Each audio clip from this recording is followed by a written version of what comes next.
Welcome to Penrose Learning, where we make understanding easy. You begin by opening your browser settings and navigating straight to privacy or site settings. This is where cookies live. You'll see options for cookies and site data. Click it. Now decide whether to clear all cookies or remove data for specific sites. Clearing everything removes saved sessions and some preferences. Targeting sites preserves most convenience.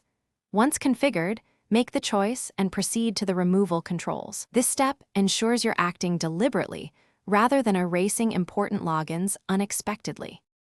You now perform the actual deletion. Open clear browsing data and pick a time range, last hour, 24 hours, or all time, because this controls scope.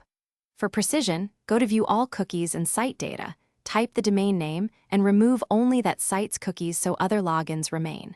Once you confirm removal, restart the browser to ensure sessions refresh and stale cookies disappear. Make sure to save any work beforehand. Unsaved forms or drafts might be lost when sessions end. You finish by testing the sites you changed.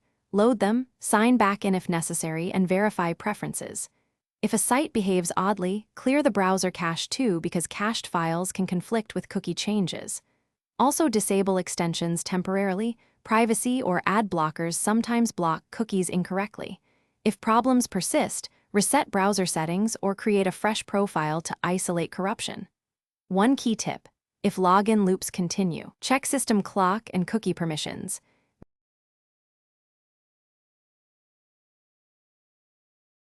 Thanks for watching. If this was helpful, leave a like and consider subscribing. See you next time.